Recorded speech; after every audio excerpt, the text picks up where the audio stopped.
All right, let's talk about two English tenses that can be a little tricky, the past perfect simple and the past perfect continuous.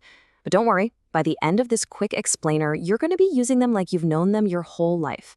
So let's just dive right in. So here's a question for you. Have you ever been telling a story that's already in the past, but then you need to mention something that happened even before that? How do you do it?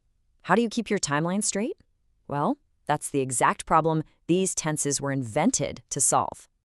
You can think of these tenses as your own personal grammar time machine. Seriously, they let you stand at one point in the past, let's say the moment you arrived at a party, and look back to an even earlier event, like, your friends having already finished all the good snacks.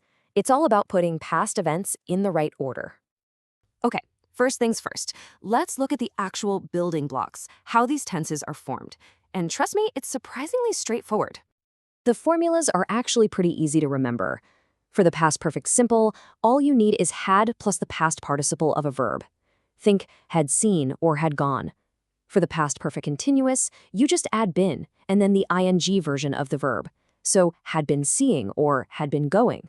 See, not so bad at all.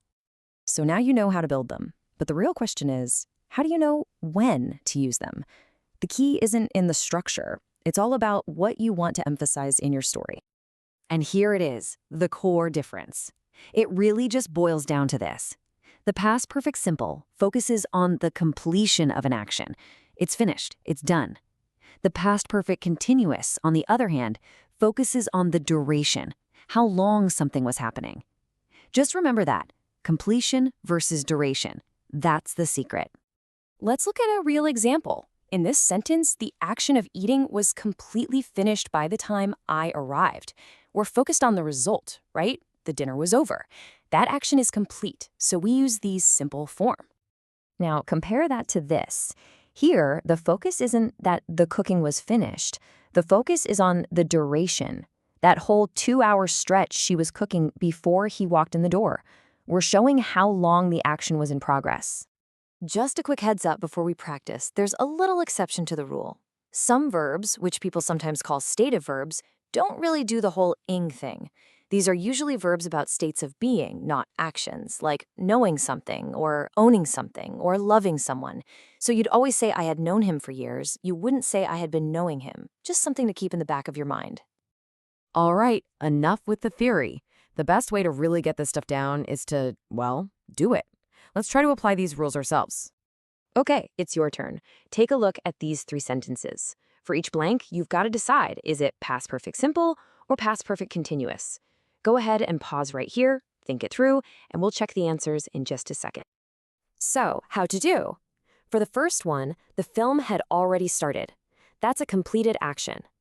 For the second, the pavement was wet because it had been raining. We're emphasizing the ongoing action that caused the wetness. And finally, you were tired because you had been working all day. Again, it's all about that duration. Great job! So let's wrap this all up with the key takeaway.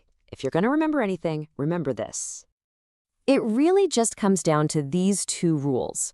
Are you talking about a finished, totally completed action that happened before something else in the past? Use the past perfect simple. Are you talking about how long an action was going on for, leading up to that past moment? Use the past perfect continuous, completion, or duration. It's as simple as that. And to leave you with a fun little brain teaser, take a look at this perfectly correct English sentence. Why does he had work?